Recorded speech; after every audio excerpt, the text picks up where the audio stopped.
Kemudian Allah Subhanahu wa taala mengatakan, dan ini merupakan sebuah bentuk kasih sayang Allah yang luar biasa. Innallaha ashtara minal mu'minina anfusahum wa amwalahum bi anna lahumul jannah. Sesungguhnya Allah telah membeli dari orang-orang yang beriman jiwa mereka dan harta mereka dengan surga.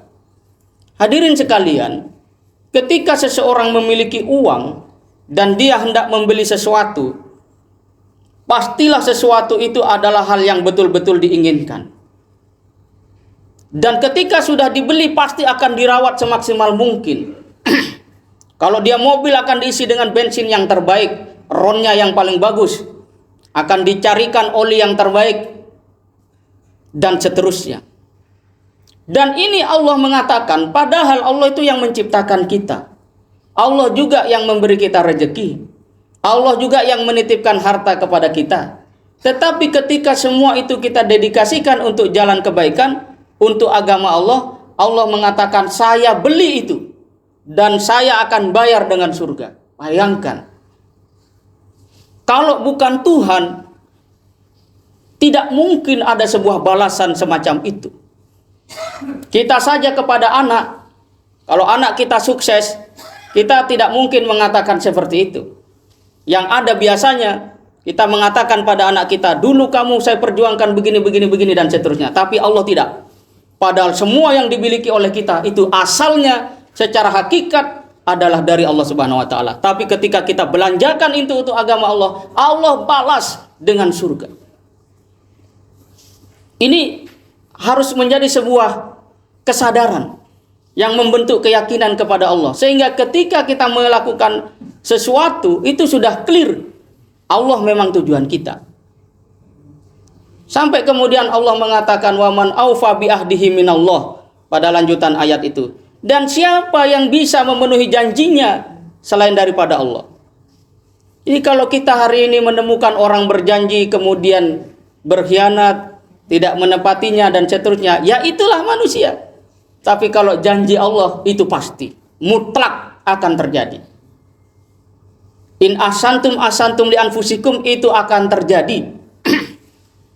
Dan pasti mutlak, betul-betul dia akan terjadi.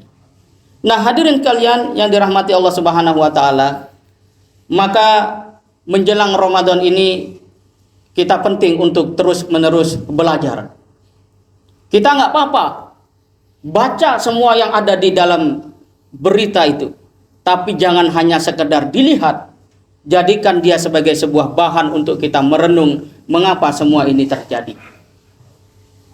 Pada saat yang sama jangan lupa, interaksi kita dengan Al-Quran juga ditingkatkan kualitasnya.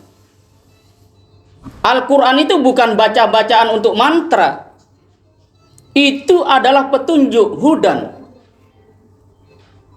Karena dia petunjuk, maka kita harus tahu di mana cara memperlakukan petunjuk ini. Tadi seorang teman datang ke Jakarta, dia terbiasa pakai Google Map. Dan tadi dia coba tidak menggunakan Google Map. Yang terjadi dia menyasar. Ya, tidak sampai pada tujuan kecuali dengan waktu yang sudah sangat terlambat. Apa yang bisa kita ambil pelajaran? Bahwa orang yang melakukan sebuah perjalanan tanpa sebuah petunjuk, sudah pastilah dia tidak akan sampai. Kalau misalnya saya ajak hadirin ini datang ke satu tempat, mari kita datang ke tempat A. Kemudian saya tidak jelaskan tempat A itu di mana, bisa ditempuh melalui moda transportasi apa, berapa lama waktu yang akan ditempuh dan seterusnya, maka kita tidak akan pernah sampai. Dan Allah mengatakan, ayo menuju siratal ladzina an'amta alaihim. Allah berikan petunjuknya. Utlu ma uhiya minal kitab wa aqimis shalah. Dan kemudian kita diminta oleh Allah untuk beriman. Yang kemudian dengan iman itulah Allah membeli segala kebaikan yang kita berikan untuk orang, untuk agama ini dengan surga. Maka insya Allah kita akan sampai. Ini yang harus menjadi sebuah kesadaran kita. Karena pada hakikatnya Allah Subhanahu wa taala juga berfirman, "Syahrul Ramadan alladzi unzila fihi Qur'an hudal linnas wa bayyinatin minal huda wal furqan." Ramadan itu adalah diturunkannya Al-Qur'an.